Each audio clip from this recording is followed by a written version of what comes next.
Hai, kamu para penikmat podcast. Kamu punya impian gede dari podcastmu? Terus First Story bisa banget bantu kamu. Mulai dari F-Link, Dynamic Audio Insertion, sampai statistik yang komprehensif. Semua ada di First Story. Gak ketinggalan kamu bisa monetisasi podcastmu lewat iklan dari First Story Ads yang bisa kasih kamu penghasilan dari setiap place podcastmu. Yuk gabung sekarang dengan klik di firststory.me. Sekali lagi, klik di firststory.me. Mari kita bawa mimpi podcastingmu menjadi kenyataan.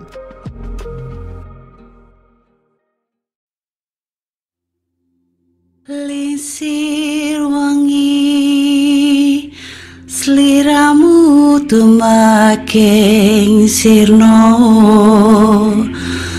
Ojo tangi kan mengguling, awas jo ngetoro. Aku lagi bang wingo.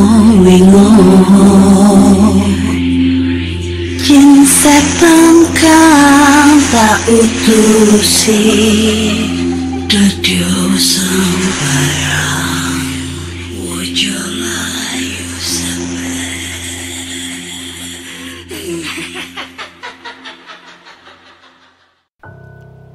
Hai Rek, iya apa kabarnya? Ketemu lagi dengan aku si Ana di podcast Kisah Horor. Dan kita bertemu di episode 278.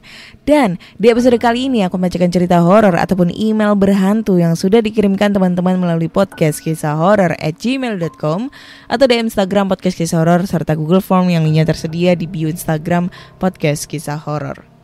Dan langsung aja kita bacakan cerita horor yang sudah masuk di email. Cerita kali ini berjudul Tamu di Malam Suro. Anjay. Kayaknya ini serem nih ceritanya. Oke. Hai Kak Ana. Jadi langsung aja kita ke cerita. Saya masih ingat betul hari itu malam minggu tepat tanggal 1 Oktober.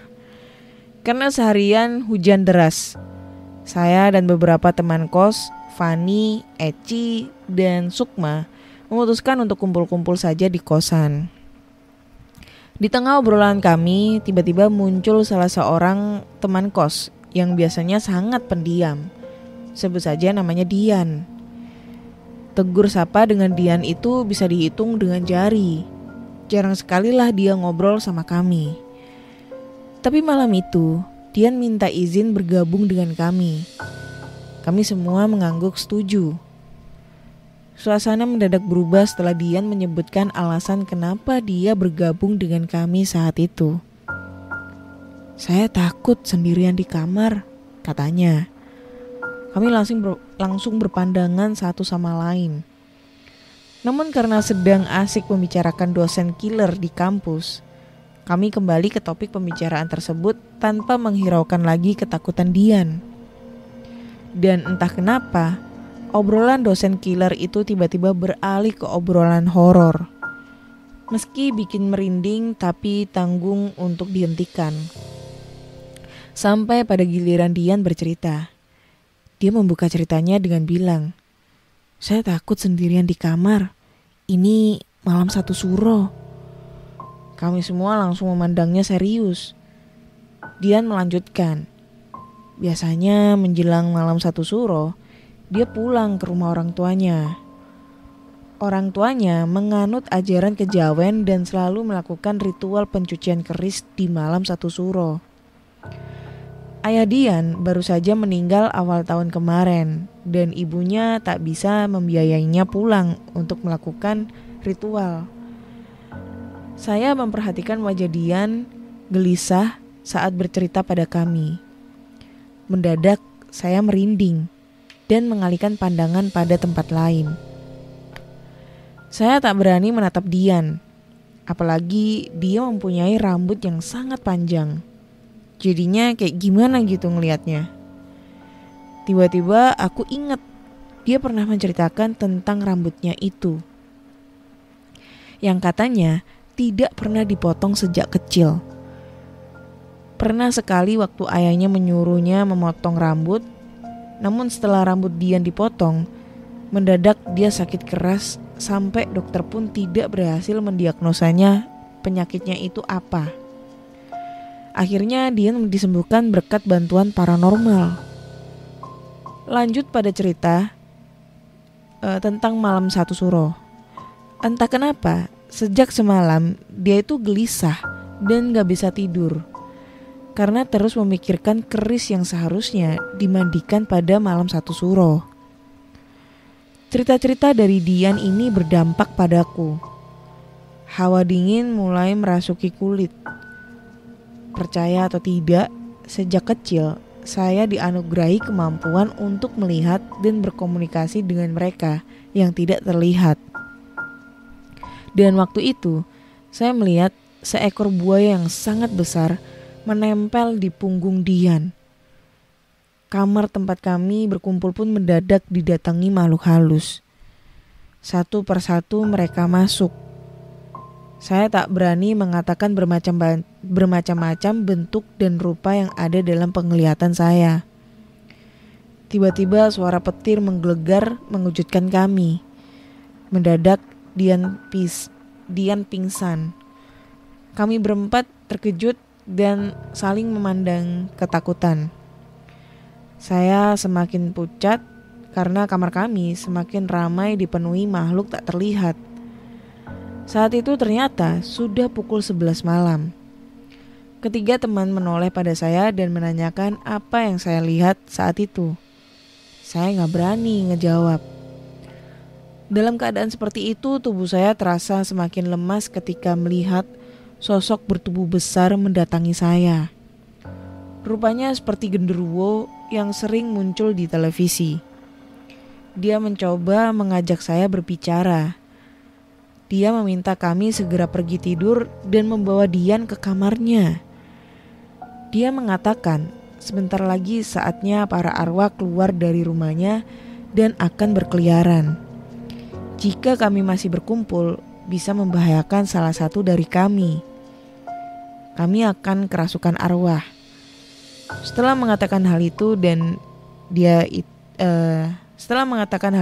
dia pun menghilang.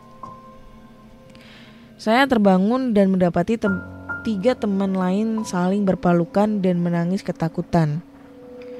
Menurut mereka, tak berapa lama setelah Dian pingsan, saya pun ikut pingsan.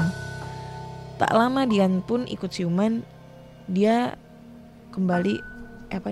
tidak berkata apapun pada kami dan berpamitan kembali ke kamarnya. Saya meminta Fani, Eci, dan Sukma agar menyudahi malam itu dan segera pergi tidur. Saat itu waktu sudah menunjukkan pukul 11:30 malam. Kami pun bergerak menuju kamar masing-masing. Sekian cerita dari aku, Kak. Oke, cuma gitu doang. Oke, cerita dari siapa tadi namanya? Gue lupa, nggak ada namanya. Tentang pengalaman cerita horor di malam satu suro. Wanjay. Ini kalau misalnya kita cerita, gue belum pernah merasakan cerita horor di malam satu suro ya. Udah apa belum ya? Kayaknya pernah deh. Tapi gue gak pernah merasakan efek apa-apa ya. Cuma sih kayak serem banget gitu kalau misalnya, itu kan gue cerita sendiri ya. Kalau misalnya gue cerita rame-rame tuh kayaknya bakal mengundang banget tuh, ya kan. Dan semisalnya kalau kita punya temen yang seperti kayak Dian gitu, yang ibaratnya tuh dia adalah anak dari orang tua yang sangat kejawen, yang masih percayakan ritual-ritual dan lain-lain, itu kayak serem banget gitu. Kayak mengingatkan sama teman gue. Teman gue tuh kurang lebihnya sama persis kayak Dian ya. Dia tuh rambutnya panjang banget, nggak pernah dipotong. Kalau dipotong tuh sakit-sakitan. Bener, teman gue tuh kalau dipotong rambutnya tuh sakit-sakitan. Nah, bapaknya dia itu kejawen, sedangkan ibunya itu enggak. Bedanya itu ibunya itu lebih kayak agamis banget gitu kan. Nah, bapaknya itu kejawen, masih suka kayak mandikan keris, terus ngasih minyak di keris. Gue nggak tahu minyak apa, kayak minyak melati atau minyak apa, gue nggak tahu gitu kan. Pokoknya setiap malam satu suro itu selalu melakukan ritual-ritual gitu. Nah, si teman gue tuh pernah cerita. Jadi teman gue ini bedanya nih, teman gue ini agak humble ya. Jadi kayak lebih kayak gimana gitu ya, lebih tidak suka menyendiri, dia lebih humble. Jadi setiap malam satu suro dia tuh selalu kayak menyendiri gitu. Karena biasanya katanya sih ya, ini katanya ya, setiap malam satu suro itu banyak banget jin-jin yang dipelihara dari bapaknya, yang berasal dari benda-benda pusakanya itu kayak ibaratnya itu kayak apa ya, kayak ngajak berkomunikasi si temen aku ini gitu kan. Gue nggak tahu ngajak berkomunikasinya kayak gimana, mungkin dia curhat kayak atau kayak gimana jinnya, gue nggak tahu. Intinya itu kayak gitu ngomongnya. Terus si teman gue juga melakukan ritual gitu, lebih kayak ritualnya itu bukan kayak memandikan sih, lebih kayak apa ya, semedi atau gimana gitu, yang akhirnya dia tuh sekarang kayak orang pinter gitulah, kayak model-model Sarah Wijayanto gitu. Jadi lebih kayak dia bisa ngelihat setan, terus komunikasi sama hantu, dia bisa mediumisasi. Pokoknya keren dah.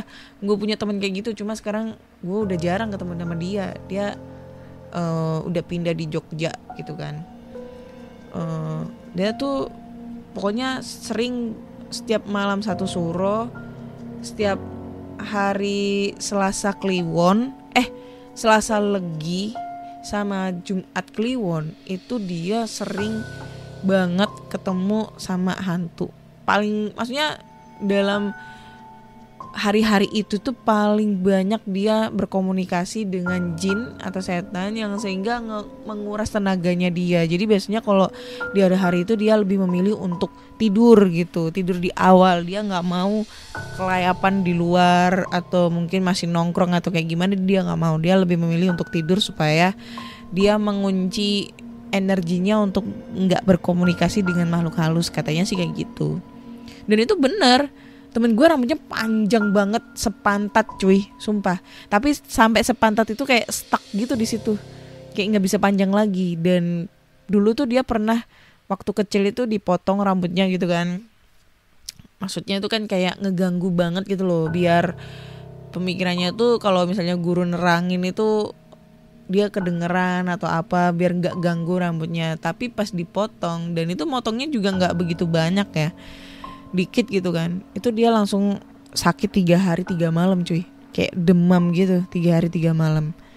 Dan semenjak itu dia nggak berani motong rambutnya. Katanya sih kayak rambutnya dia itu menyatu dengan rambu lalu lintas kali ya, rambut yang ngejaga dia gitu.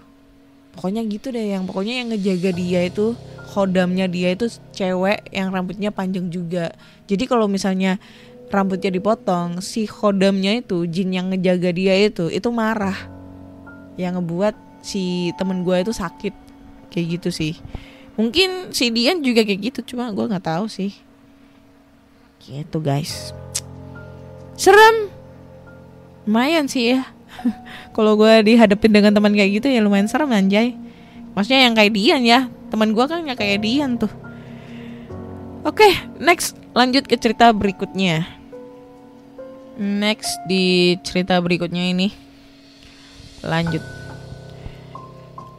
Hai Kak Ana, perkenalkan nama aku Dian. Aku cowok ya Kak ya. Jadi maaf kalau misalnya diceritain aku ini banyak tiponya. Jadi pengalaman ini gue dapat waktu acara team building di Bogor. Waktu itu kita sewa villa di daerah Sentul Bogor. Villanya itu sebenarnya nyaman banget karena agak jauh dari bangunan villa yang lain. Dan ada kolam renang privat gitu. Jadi kerasa banget kesan asri bin alaminya. Cuma karena saking privatnya, kanan kiri itu benar-benar hutan pinus semua. Dan posisinya agak jauh dari kantor pengelolanya. Ya kurang lebih sekitar 300 meteran lah. Oh iya, kami semua beranggotakan ada 9 orang dengan 2 cewek, sisanya cowok. Di rombongan kami ada 2 orang yang kebetulan punya kemampuan buat merasakan dan melihat makhluk halus. Sebut saja namanya Mbak Rin dan Mas Danu, nama yang disamarkan. Malah si Danu ini pernah beberapa kali nyembuhin orang kesurupan. Jadi sesampainya di villa, kami langsung berkumpul dan briefing pembukaan tim building ini. Tiba-tiba gue lihat Mas Danu seperti memperhatikan di belakang gue. Refleks dong gue nengok ke belakang, tapi gue gak ngeliat apa-apa. Gue bales ke Mas Danu, "Ada apa mas?" Terus dia malah ngeledek, "Gak ada apa-apa. Itu gue lihat mata lu kok kayak ada bintitan. Suka ngintip lu ya?" Gue melengos, tapi gue yakin tadi dia seperti lagi ngeliatin sesuatu sambil kayak bilang, "Sana pergi." Nah, di ujung cerita bakal tahu nih apa yang dia lihat. Jadi toilet villa kami hanya ada 1. Maka kami bergantian mandi sejak jam 5 sore. Sebenarnya ada toilet lain di dekat kantor pengelola, tapi karena jaraknya agak jauh, kami jadi antri aja sambil santai ngopi-ngopi. Nah, pas waktu menjelang maghrib, tiba giliran temen gua yang cewek mandi paling akhir, si Dwi namanya. Tahu sendiri kan kalau cewek mandi pasti lama banget. Gak tahu kenapa tiba-tiba Mbak Rin ini gedor-gedor pintu dari luar. "Dwi, udah belum?" "Bentar lagi mbak," jawab Dwi dari dalam. Gue lihat Mbak Rin ini kayak gak tenang, kayak orang mau kebelet gitu, kebelet boker, nungguin di depan pintu. Karena emang si Dwi ini mandinya lama banget. Akhirnya gue inisiatif buat bantu manggil sambil iseng tentunya. "Wi, buruan dah, daripada ntar lu mandi ada yang nemenin, kesurupan ntar lu." Tapi yang di dalam itu diem aja, gak nyaut dan gak ada suara gemercik atau suara yang umumnya orang mandi. Mbak Rin makin panik, dia gedor makin kenceng sambil manggil-manggil. Makin sepi gak ada jawaban. Gue juga jadi panik banget. Akhirnya Mas Danu dan yang lain pun datang ikut nyamperin karena denger kami ribut-ribut. Tiba-tiba pintu kamar mandi kebuka. Si Dwi sewot banget mukanya, lagi mandi digedor-gedorin. Dia ngomel ke gue, "Bacot banget lu dah." Seketika kami tertawa. Mbak Rin lega dan kami pun kembali ke kesibukan masing-masing. Nah, pas acara waktu itu sekitar jam 8-an malam, diadakan acara santai seperti stand up dan nyanyi gitu. Beberapa kawan gue maju membawakan materi stand up lucu, tentu dibumbui dengan kata-kata yang kadang kasar. Gak berselang lama tiba-tiba hujan turun gak terlalu deras banget. Tapi karena mungkin ini di gunung ya, jadi agak berkabut gitu. Tapi justru suasana kayak gini yang semakin menghangatkan kebersamaan kami. Saat stand up berlangsung, kami tetap tertawa lepas. Seakan lupa kalau kami di tempat baru dan gak tahu ada siapa aja di tempat ini. Kami lihat wajah Mbak Rin itu agak aneh, seperti melihat ke arah atas tangga. Tapi mukanya masih coba santai gitu. Pas lagi ketawa keras, tiba-tiba angin kenceng banget dan pintu belakang yang sebelumnya ketutup rapat jadi kebuka dengan keras. Kami seketika diem saling tatap. Si Dwi ngeremes pundak gua saking takutnya. Gua kesakitan campur kaget karena kejadian ini. Suasana hening banget. Mbak Rin matanya jadi agak melotot sambil lihat ke arah atas tangga. Mas Danu tiba-tiba deketin Mbak Rin sambil tangannya seperti menarik sesuatu di pundak Mbak Rin. Anjir. "San, tutup pintunya." Mas Danu nyuruh Irsan temen gua buat nutup pintu. Sambil tangannya masih seperti narik sesuatu dan ditutup dengan teriakan, Allahu Akbar, sambil seperti ngelempar sesuatu ke arah luar. Muntahin aja, gak apa-apa Rin, jangan ditahan. Gue langsung gercep ambil plastik dan langsung kasihin ke Mas Danu. Suasana makin hening. Gue lihat bos gue bareng Mbak Rin dan Mas Danu diskusi kecil. Akhirnya kita putuskan buat ngaji bentar. Hujan udah reda, kabut juga agak hilang. Sejam kemudian acara dilanjut bakar-bakar sampai jam 1 malam. Suasana kembali cair seolah-olah kami udah melupakan kejadian tadi. Karena kebetulan villa yang kami sewa hanya ada 2 ruangan, bawah ruang santai dan atas ruang tidur luas dengan 10 matras, maka diputuskan untuk ceweknya tidur di atas dan para cowok tidur di bawah dengan mindahin beberapa matras di bawah. Tapi karena agak takut, Dwi dan Mbak Rin minta ada beberapa cowok yang tidur di atas. Setelah diskusi akhirnya kami setuju, tapi dengan syarat dikasih sekat kain buat pemisah. Gue sama Irsan dapat jatah tidur di atas. Sebenarnya gue takut karena kejadian tadi, tapi karena rame, it's okay lah, gak apa-apa. Sekitar jam 3-an, gue denger kayak ada orang naik turun tangga bolak-balik. Kata gue, anjir banget nih, siapa sih ini? Gue bangun dan tiba-tiba gue dengar ada yang manggil. Di, lu bangun ya? Yang ternyata itu Mbak Rin. Iya, kenapa Mbak? Ke bawah yuk ah, udah mau subuh juga ini. Gue gak bisa tidur nih dari tadi. Kenapa? Ntar lah, pas pulang gue ceritain. Ya udah, gue bangunin Irsan juga ya. Dan akhirnya kita bangun sampai subuh dan siang harinya kita pulang. Nah pas pulang di mobil, pas kami pulang dari villa itu, Mbak Rin dan Mas Danu cerita. Jadi pas awal-awal kami datang dan briefing awal, Mas Danu tuh ngeliat ada mbak-mbak berdiri ngeliatin kami di belakang gue. Dan itu pas di belakang. Mbak Rin sebenarnya juga ngeliat, tapi dia gak berani, makanya dia diem doang. Nah pas sorenya, alasan kenapa Mbak Rin teriakin si Dwi ke kamar mandi, itu karena Mbak Rin itu ngeliat sosok hitam tinggi besar ngikutin Dwi masuk ke kamar mandi. Mbak Rin khawatir kalau makhluk tadi itu gangguin Dwi, apalagi sampai kesurupan. Puncaknya, malam pas lagi acara keakraban, si penunggu villanya itu gak suka karena kita terlalu ribut dan ngomong kasar. Mbak Rin ngeliat sosok tinggi, hitam, rambutnya panjang melototin dia. Lama-lama si makhluk itu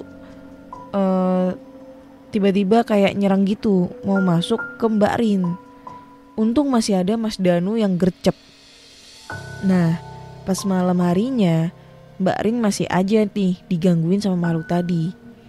Kata Mbak Rin, makhluknya itu gak nunjukin wujudnya lagi, tapi ganggu lewat bau amis yang nyengat banget dan berisik naik turun tangga. Jadi hikmah yang gue ambil dari pengalaman gue ini, selalu jaga sikap dimanapun kita berada. Apalagi di tempat yang baru kita kunjungi. Dimana bumi dipijak, disitulah langit dijunjung.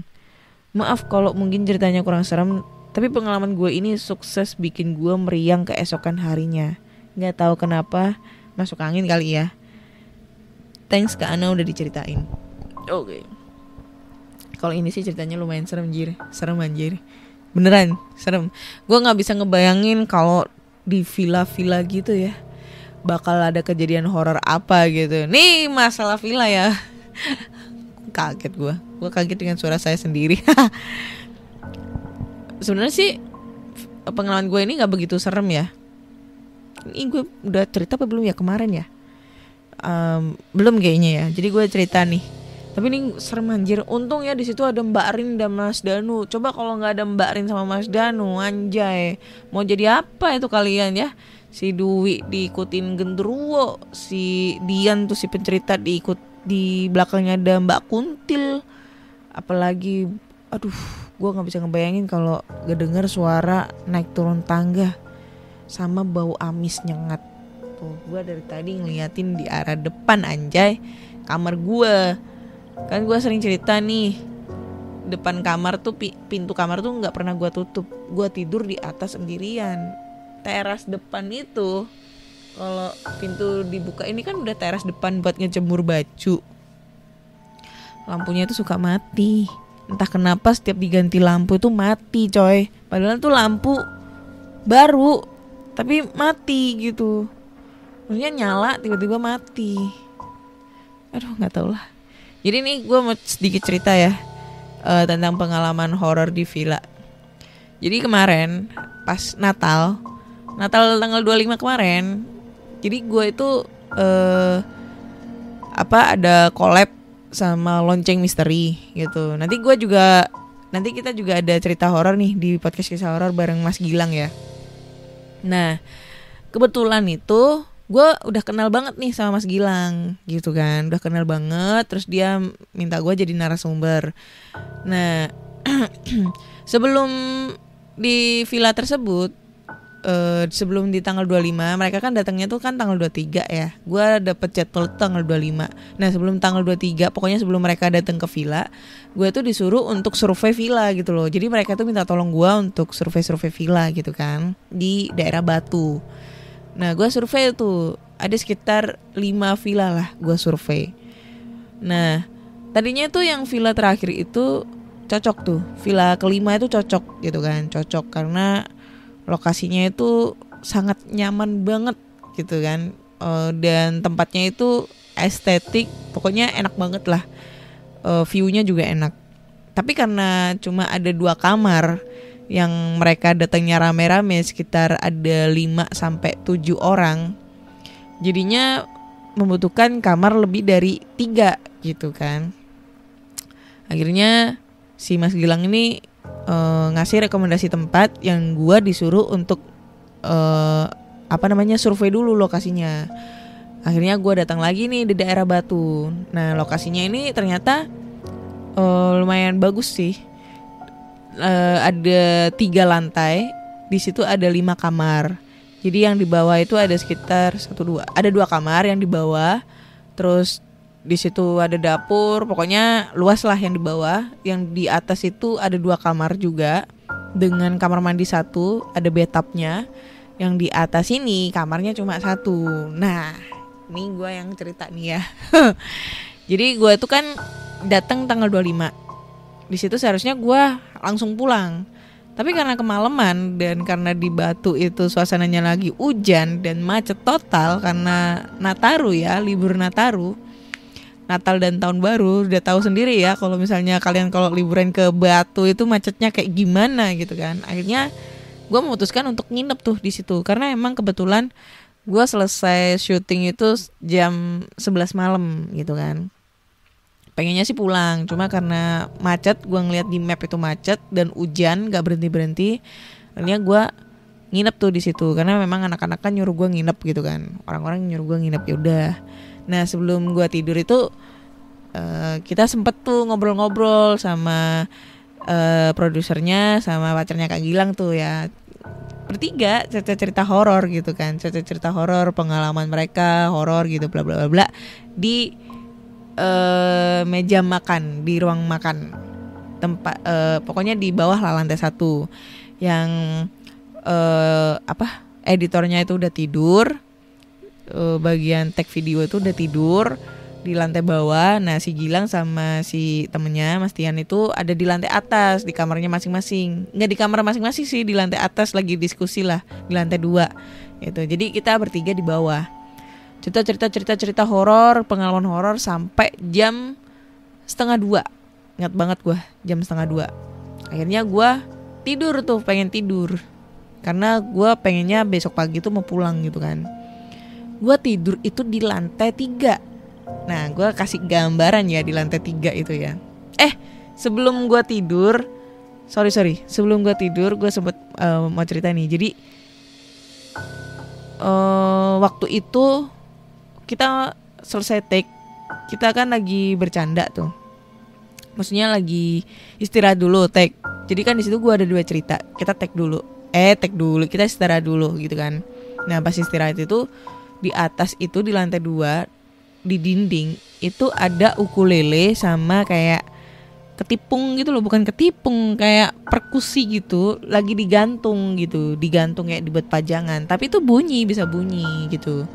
Nah katanya Mas Tian itu tuh perkusinya itu bunyi tuk gitu. Sebelum gua datang ke situ katanya udah bunyi 2 kali. Nah pas kita ngobrol-ngobrol itu kan hujan tuh, itu ada narasumber lain lagi cerita gitu kan. Jadi kita ngedenger ada kayak bunyi perkusi dibunyiin tuk gitu, tung, kedengeran banget.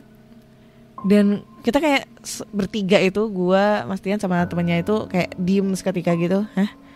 Suara apa tuh Mas? Gitu kan kita. Terus ini gue dari tadi bunyi terus gitu kan. Akhirnya kita kepo kan. Akhirnya gue sama dia temennya itu naik ke atas gitu kan, sama manajernya itu, kok manajer ya bilangnya, kayak adminnya lah, itu naik ke atas. Terus kayak pembuktian gitu, mengebunyiin perkusinya itu. Dan pas kita bawa ke bawah, kita praktekkan, bunyinya sama persis bunyinya, tung gitu, perkusinya itu bunyi. Padahal waktu di atas itu nggak ada siapa-siapa, bener-bener nggak ada siapa-siapa sama sekali, dan kita semua ada di bawah, pada ngobrol sama ada narasumber buat syuting gitu kan. Nah di situ kita udah mulai melupakan tuh, sampai akhirnya kita cerita-cerita bertiga nih cewek-cewek, terus jam 1:30 selesai. Nah gue tuh tidur di atas sendirian. Gue kasih gambaran, di lantai 3 itu ukurannya sangat kecil, lebih kecil, tapi kamarnya luas, dengan bednya itu atas sama bawah. Apa ya? Spring bed, cuma di bawahnya itu juga ada spring bed juga. Jadi kayak selorokan gitu loh. Kayak selorokan. Bahasa Indonesia ini selorokan apa ya? Pokoknya kasurnya tuh bisa dimasukin, bisa dikeluarin gitu yang bawah gitu kan. Nah, kamarnya itu sebenarnya di atas itu juga dibuat tempat kejemur, balkon, lebih ke balkon, tapi balkonnya itu ke genteng, jadi viewnya genteng. Terus di dalam kamar itu cuma ada kipas angin sama kasur sama satu kursi yang ini kayu, bukan kayu sih, kayak ada busanya itu, tapi ngadepnya di pintu. Nah di situ ada kaca, jadi kacanya itu yang sebelah depan kasur itu kacanya yang kaca luas, kaca doang, luas gitu, kaca gede yang ditutup horden. Terus yang di belakang pintu tuh ada kaca krepia, kaca apa ya, kaca sela-sela gitu loh. Nah karena pas gue masuk situ awalnya itu kan lampunya dimatiin semua cuy, serem kan di atas. Gue nyalain, terus gue turun, cerita-cerita horor. Nah pas waktu tidur gue langsung ke atas, jendela gue tutup semua hordengnya, pakai horden. Gue kayak ngeri-ngeri sedap gitu kan, takut nanti pas ada yang ngintip tuh di horden. Nah jendela yang sela-sela itu gue tutup juga tuh. Nah pas gue ngeliat emang viewnya itu belakangnya udah kebon. Anjay, makin serem kan. Karena gue udah parno, karena habis cerita-cerita horor nih ya. Akhirnya gue tidur.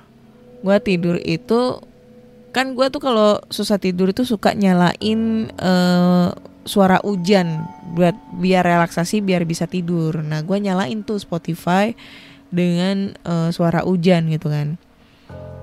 Nah pas itu nggak salah jam 3, 2:30 gue kebangun buat kebelet pipis. Akhirnya gue turun ke lantai 2 buat pipis. Nah di situ emang si Gilang dan neneknya tuh belum tidur, lagi bikin thumbnail atau apa gitu loh. Nah gue ngantuk kan, gue pipis, gue naik ke atas lagi, gue tidur. Nah jam 3 biasanya itu di sana ada suara azan. Azannya itu kayak menandakan sholat tahajud gitu ya. Nah pas suara azan itu gue kayak ngerasa nggak nyaman gitu. Pokoknya nggak nyaman banget deh, nggak nyaman, kayak gue tuh kayak berhalusinasi ada orang yang duduk di kursi tersebut, kursi yang ada pintu gitu kan. Nah pintu ini gue nggak tahu ya, pintunya itu kayaknya engselnya itu kayak kurang rapet. Maksudnya kayak apa ya, kayak ditutup itu dia itu kayak ngebuka, tiba-tiba ngebuka gitu kan. kayaknya kayak apa ya, kayak doll atau apa gitu loh, jadi harus dikunci gitu dari dalam. Nah karena gue ini mager ya, jadi pas gue tutup ternyata ngebuka dikit gitu kan, serem kan. Nah gue tuh kayak mager, takut buat nutup, akhirnya gue cuek gitu, tidur jam 3. Nah pas jam 3 itu, pokoknya jam 3 lewat 10 atau lewat 15, gue lupa, pokoknya jam 3 lewat lah ya. Gue itu kayak ngerasa ada orang yang ngintip di sela-sela pintu itu, yang pintu yang kebuka dikit. Karena posisi gue tidur itu lurus di pintu, kelihatan jadinya. Gue tidur itu posisinya miring ke kanan, ke tembok, karena gue nggak berani miring ke kiri, karena ke kiri itu madep ke kursi tersebut. Gue takut, bukan takut sih, lebih kayak was-was aja kan, gitu kan. Ya udah, gue kayak cuek-cuek tidur gitu. Nah sekitar 5 menit kemudian, gue tuh kayak ngerasa ada orang, kayak orang masuk gitu ke kamar. Cuma posisinya pintu tuh nggak kebuka, kan kebuka sedikit, tapi kayak ada yang masuk gitu ke kamar. Terus tiba-tiba itu di belakang gue gitu, kan gue tidurnya miring ngadep tembok nih ya. Nah gue ngerasa karena itu posisinya gue masih nyalain Spotify tuh. Gue ngerasa badan gue itu yang kan kalau gue madep tembok, misalnya nih kalau madep temboknya sebelah kanan, berarti yang pinggang gue sebelah kanan itu kan berarti ya sebelah kanan itu kan berarti di kasur tuh. Yang kiri kan berarti kan nggak di kasur kan, miring. Berarti kan yang kiri kan di atas, yang kanan itu di bawah gitu, di kasur gitu kan. Nah gue ngerasa nih pinggang gue kayak ada yang ngangkat, tapi ngangkatnya itu dari arah depan, bukan dari arah belakang. Gue nggak bohong, ini bener banget. Entah gue halu, entah itu real, gue nggak tahu. Itu kayak ngangkat, kayak ada yang ngangkat badan gue, tapi dari bawah pinggang kanan gitu. Kayak seakan-akan gue disuruh minggir dari situ, gue disuruh pergi dari kamar itu. Gue diem, gue setengah sadar, gue baca-baca surat-surat pendek, udah baca Al-Fatihah, Anas, pokoknya surat-surat pendek sebesar gue nggak bisa melek, tapi cuma kayak setengah melek gitulah. Sama gue nggak bisa ngucapin sepatah kata pun, kayak istilahnya kayak ketindihan, arep-arep gitu kan. Nah gue kayak gitu, terus beberapa 1 menit kemudian hilang. Nah karena gue masih agak shock, gue mencoba untuk tidur. Lalu 10 menit kemudian, pokoknya sebelum azan subuh, gue ngerasain itu lagi untuk yang kedua kalinya. Dan itu ekstrim banget, sampai kerasa gitu, kayak kerasa ada tangan yang nyentuh pinggang gue sebelah kanan yang bawah untuk ngangkat gue, yang intinya itu kayak gue disuruh pindah dari kamar itu. Dan itu gue langsung baca-baca doa-doa sebisa gue, baca doa-doa sampai gue capek, dan akhirnya gue ketiduran. Terus jam 5:30 gue baru bangun, langsung turun ke bawah, gue mandi, terus gue nggak berani ke atas lagi tuh. Kayak gue langsung nata-nata kamar, terus gue kayak ke bawah gitu. Nah apa ya, gue nggak tahu itu gue halu atau gue emang itu real, gue nggak tahu. Tapi karena kita tahu ya, yang YouTube podcast lonceng misteri itu yang menceritakan hal-hal horor, dan mereka di situ selama seminggu, pasti otomatis narasumber yang datang ini menceritakan hal-hal horor gitu, yang akhirnya mengundang makhluk halus yang ada di situ gitu ya. Yang kita tahu kalau biasanya kita bercerita horor pasti datang nih si setannya, dan itu pasti kenyataan karena gue ngalamin. Cuma gue nggak ngelihat sosok gitu, maksudnya gue nggak ngelihat sosok di depan mata. Gue cuma ngalamin hal-hal yang ngebuat gue itu kayak agak sedikit shock aja sih. Maksudnya bukan shock sih ya, kayak lebih ke apa ya, was-was gitu loh. Arep-arep itu sebenarnya gue kalau arep-arep sih udah bolak-balik sih, kayak gitu ya, sleep paralysis itu udah bolak-balik gitu. Cuma yang kerasa banget itu ini gitu, kayak kerasa banget ada yang nyentuh badan itu ini. Kalau yang lain-lainnya paling cuma kayak model gue berat gitu badannya, tapi nggak ada yang nyentuh, kayak ibaratnya kayak berat banget. Cuma kalau yang ini kayak bener-bener ada yang nyentuh pinggang gue, seakan-akan gue disuruh pergi dari kasur itu, maksudnya dari kamar itu, gue disuruh keluar dari kamar itu gitu loh. Gue nggak tahu sih ini bakal pengalaman ke orang teman-teman yang lain pada saat waktu nginep di situ apa enggak. Gue soalnya nggak nanya-nanya gitu kan, padahal gue juga kenal tuh sama yang punya villa gitu loh. Soalnya waktu survei di situ kan gue telepon si menghubungi yang punya villa gitu, dan gue nggak berani cerita cuy, takut nanti villanya nggak laku, kan nggak enak kali ya. Kayak gitu guys. Jadi cukup sekian ya cerita di episode kali ini 278. Udah cukup panjang dengan tambahan cerita gua tentang pengalaman horor di villa gitu kan. So buat teman-teman semua nih, kalau kalian punya pengalaman horor nih yang sama dengan pengalaman teman-teman kita, kalian bisa langsung aja kirim cerita kalian ke podcastkisahhoror@gmail.com atau DM Instagram Podcast Kisah Horor serta Google Form yang linknya tersedia di bio Instagram Podcast Kisah Horor. Jangan lupa dengerin Podcast Kisah Horor di Spotify, Google Podcast, Apple Podcast, Noise, dan semua aplikasi platform kesayangan kalian. Jangan lupa juga follow Podcast Kisah Horor di semua platform. Kasih rating bintang 5 Podcast Kisah Horor di Spotify agar gue lebih semangat lagi untuk menambah dosis horor buat kalian semua. Oke? Akhirnya saya Ana undur diri dan terima kasih sudah mendengarkan gue. Bye-bye.